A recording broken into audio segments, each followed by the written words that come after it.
My brother slept with my fiancée, then my entire family sided with them. I moved states to escape, and they still won't leave me alone. If you told me a year ago I'd be writing this from a high-rise in Chicago, I'd have laughed. My life was mapped out, living in Minnesota, marrying my college sweetheart, and spending every holiday with my close-knit family. Funny how everything can unravel in a single moment. I was 25, fresh out of college, and engaged to Stacy, my girlfriend of 4 years.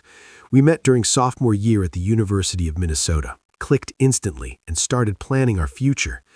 Last December, I proposed. She said yes. By April, we were debating color schemes for the wedding, blissfully unaware of what was coming. That's when I came home early from work one day. I walked in, dropped my bag, and found my brother in bed with my fiancée. There was no ambiguity, no "it's not what it looks like." It was exactly what it looked like. I don't even remember what I screamed at them. I just remember leaving and driving aimlessly for hours. When I got back, I threw Stacy's stuff into trash bags and left them by the door. 2 days later, she came back. Not to apologize, not to grovel, but to tell me she was in love with my brother. Apparently, this had been going on for years. She said she was sorry. I couldn't even respond. I just told her to get out. After that, I blocked her and my brother, cutting them out of my life completely. At first, my family had my back. My parents were furious, my sister said she couldn't believe what he'd done, and everyone agreed he wasn't welcome at family events. It was the only silver lining. I started to heal. I wasn't okay, but I was surviving. Then November came, and my boss called me into his office. He told me the company wanted me to lead the Chicago branch, which was struggling and needed someone to turn it around. It was the opportunity of a lifetime. I didn't hesitate. I said yes. I wasn't just leaving Minnesota. I was leaving behind the ghosts of what my life could have been. The plan was to tell my family at Thanksgiving, spend one last Christmas with them, and then start fresh in the new year. That didn't happen. Thanksgiving morning, I pulled into my parents' driveway. The house was packed with cars, as always.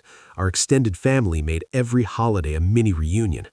I walked in expecting warmth and familiarity. Instead, the first thing I saw was Stacy. Stacy sitting next to my brother, chatting with my aunt like nothing had ever happened. I froze. My mom came in, saw me staring, and asked me to sit in the living room. My brother and Stacy wouldn't even meet my eyes, but I didn't care. I couldn't stop staring at my sister and dad, who were sitting closer to them than to me. My mom began explaining how the family had been so divided lately and how it was time to move toward forgiveness. I couldn't believe it. Then my brother started apologizing. Stacy chimed in. I didn't say a word.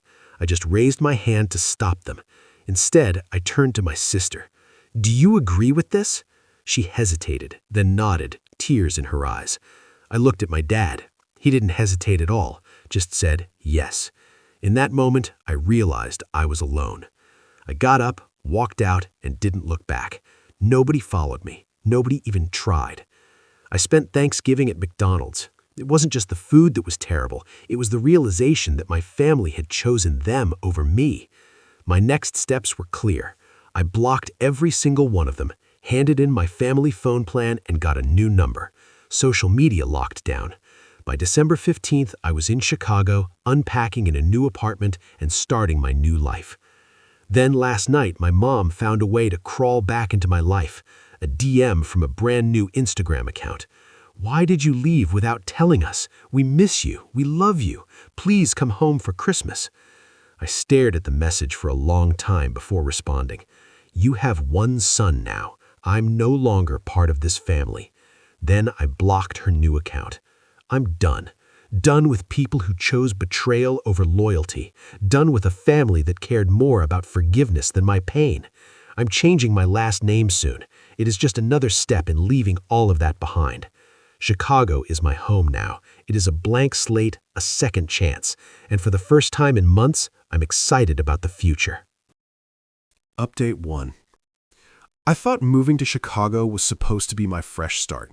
I thought I could close the chapter on everything back in Minnesota and finally breathe without my past looming over me. For a while it worked. The city was new and exciting, my job was challenging but fulfilling, and I was starting to feel like I could rebuild. But apparently, no matter how far you run, your past has a way of catching up. I was at work going through emails when I saw something that immediately threw me off, a forwarded message from HR. It was a glowing job application from my brother. At first I thought it was some kind of prank. My brother? Here in Chicago? Applying to my company? I couldn't wrap my head around it.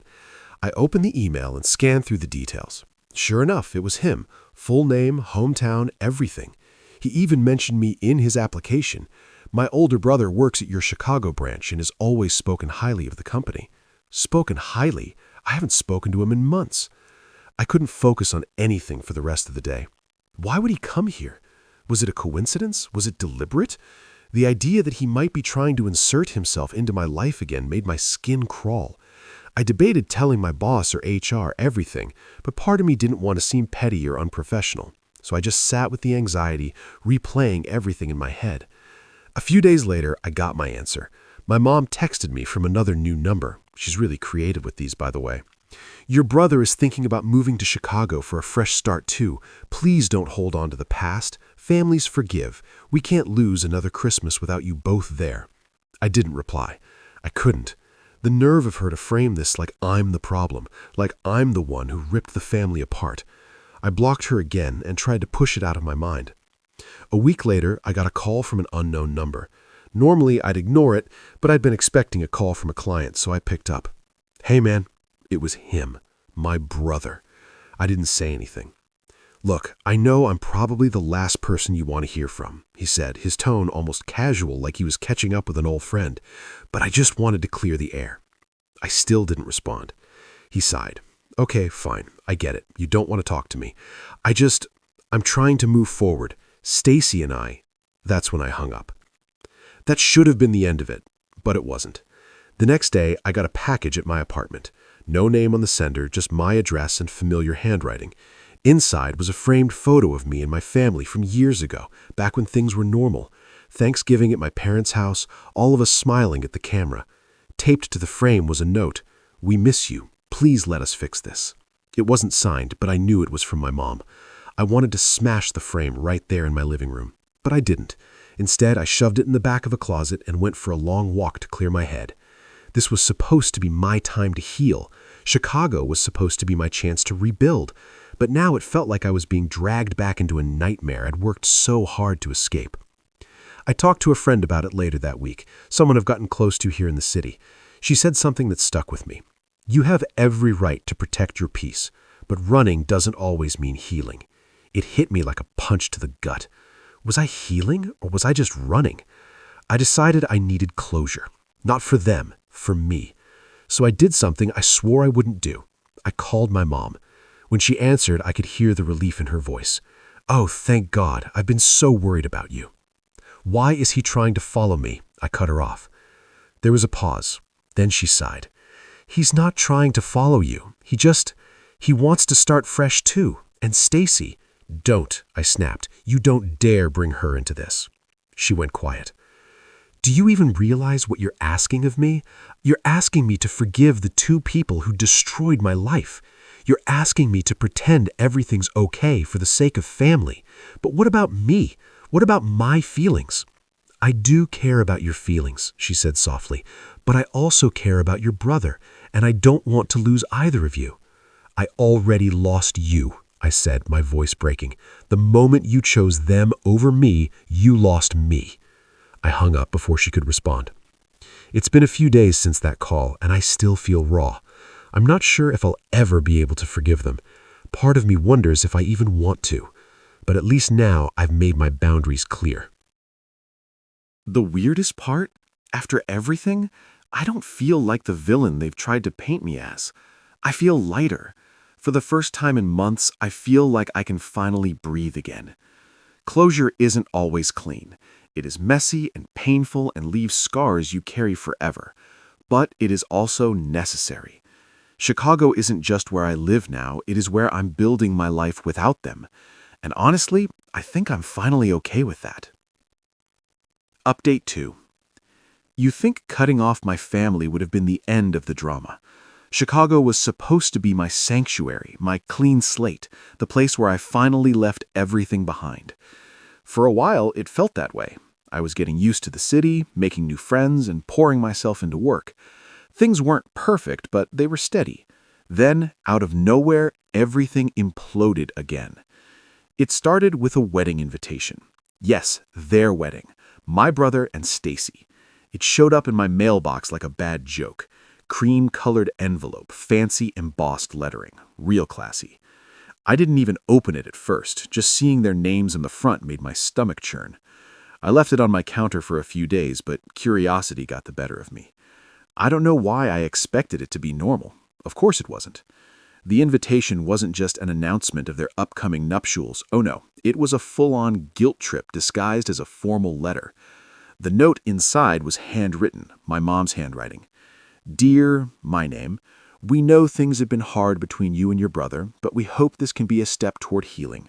Family is everything, and we don't want this special day to be incomplete without you there. Please consider coming. It would mean the world to us. With love, Mom and Dad. I read it twice, then tossed it straight in the trash. The audacity, the nerve of them to think this was some Hallmark movie where a heartfelt letter magically fixes years of betrayal. I told myself I was done, that this was just another reminder of why I cut them off in the first place. But the truth is, it got to me. Not because I was tempted to go, absolutely not, but because it made me question everything all over again. Was I overreacting? Was I being petty? Had I let my bitterness turn me into the bad guy in my own story? I thought about it for days. Chicago didn't feel like an escape anymore. It felt like I was dragging the weight of my family around with me wherever I went. I'd walk into my apartment, see that stupid wedding invitation in the trash, and feel like I couldn't breathe. The breaking point came at work. My boss called me in for a meeting, and I froze because I hadn't been able to focus for weeks. My mind was stuck, replaying all the ways my family had betrayed me. When I walked into his office, I was ready for a lecture or even a warning about my performance. Instead, he smiled. "You're killing it, man. I can't believe how much you've turned this office around in such a short time. Keep it up." I thanked him and left, but all I could think about was how I didn't feel like I was killing it. I felt like I was barely holding on. That night, I made a decision. I needed to confront my past, not to reconcile, but to reclaim my peace. I booked a flight back to Minneapolis for the first time since I'd left. I didn't tell anyone I was coming. This wasn't about them, it was about me. When I landed, the familiar chill of the Minnesota air hit me like a punch to the gut. Memories flooded back. Good ones, bad ones, all tangled together. I rented a car and drove to the old neighborhood, not really sure what I was looking for. I ended up outside my parents' house. The lights were on and there were cars in the driveway. I sat there for a while, debating whether to knock. But then I saw them, my brother and Stacy. Through the window, they were laughing, sitting next to each other on the couch like they hadn't destroyed my entire world. I couldn't do it. I drove away. Instead, I went to a nearby park where I used to hang out as a kid. It was empty, quiet, covered in snow. I sat on a bench staring at the frozen lake and finally let myself feel everything I'd been pushing down for months. The anger, the sadness, the betrayal, it all came pouring out. I didn't leave that bench until I felt empty, like I'd finally poured out the last of the poison they'd left in me. When I got back to Chicago, I did something I'd been putting off for weeks.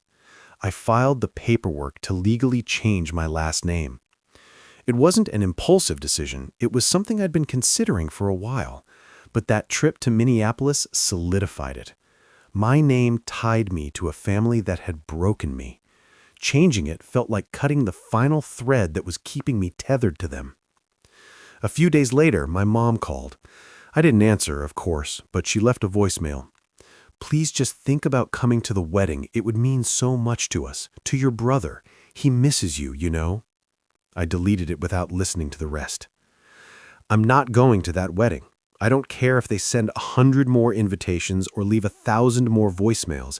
They made their choice when they sided with him, and I've made mine. For the first time in a long time, I feel like I'm moving forward. Not running, not avoiding, but actually moving forward. Chicago is home now, not just because it's where I live, but because it's where I'm finally finding myself again. They can have their wedding, their family, their version of the story. I'm done carrying the weight of it. Update 3. The wedding happened last weekend. I wasn't there, obviously, but I still somehow felt its presence, like a shadow over my new life. For weeks leading up to it, I braced myself for some kind of last-ditch effort, another phone call, another letter, maybe even someone showing up at my door. But nothing came. It was almost disappointing in a weird way, like I'd been gearing up for a fight that never happened. Instead, the silence felt louder. I knew it would be all over social media. I hadn't blocked my extended family, just my parents, brother, and Stacy, so when I opened Instagram, it didn't take long to find what I'd been avoiding. My cousin posted a picture of the happy couple, captioned, "Congrats to my favorite people, love wins." There they were, grinning ear to ear, my brother in a tux, Stacy in a flowy white dress looking every bit the picture-perfect couple. My parents stood beside them, beaming. My sister on the other side, holding a bouquet. I stared at it longer than I'd like to admit. It was like looking at a parallel universe where I didn't exist. The brother who ruined my life, the fiancé who betrayed me, the parents who begged me to forgive them, then celebrated with them when I wouldn't, and my sister who couldn't even look me in the eye when I walked out on Thanksgiving. They looked happy, radiant even, and that hurt more than anything else. I closed the app, deleted it from my phone for good measure, and tried to push it out of my mind. But the truth is, seeing that photo opened a floodgate I wasn't prepared for. I spent the rest of the day pacing my apartment, spiraling through every emotion imaginable: anger, sadness, even guilt. Was I the villain here? Were they right to move on and build something new while I stayed stuck in the past? I thought about unblocking my mom's number, about calling her and finally saying everything I'd been holding in. But then I realized that no matter what I said, it wouldn't change anything. They made their choice. They moved forward without me. So I did something else instead. I grabbed my coat, left my apartment, and walked to a bar a few blocks away. It wasn't anything fancy, just a local dive I'd been to once or twice with coworkers. I sat at the counter, ordered a drink, and let myself feel everything. Without the distractions, without the noise. The bartender must have noticed something on my face because he asked, "Rough day?" "Rough year," I laughed bitterly. We talked for a bit, just small talk, nothing heavy. But it felt good to connect with someone who didn't know my story, who didn't carry the weight of my past. It reminded me that there's a whole world out there beyond the bubble of my family drama. As the night went on, I started to feel lighter. Not healed, not whole, but lighter. The next morning, I woke up with a clear head for the first time in months. I realized I didn't need to keep checking over my shoulder, waiting for the next blow. The wedding was over. The chapter was closed. I made a list of things I wanted to do, things I'd been putting off because I was too wrapped up in my own head. Explore more of the city, sign up for that cooking class I'd been eyeing, volunteer at an animal shelter. Anything to remind myself that my life is mine now, not theirs. That day, I took the first step. I walked into a tattoo shop I'd passed 100 times but never had the nerve to enter. I'd been thinking about getting a tattoo for years but never knew what I wanted. Now, I did. I walked out with a small but meaningful piece on my forearm, a compass with the needle pointing north. It felt right. A reminder to keep moving forward, to stay true to myself, to find my own path. I wish I could say that I feel completely at peace now, that I've let go of all the anger and hurt. But the truth is, healing isn't a straight line. Some days I still feel the weight of it all. Some nights I still dream about the life I thought I'd have and wake up feeling hollow. But I'm learning to carry it differently. Chicago has become more than just a place to escape. It is home now. I've found a community here, a group of friends who feel more like family than my own ever did. They don't know the full story, and they don't need to. All they know is that I'm here, and I'm trying, and that's enough. A few days ago, I got another message from my mom. This time, it wasn't angry or pleading. It was simple. "We miss you.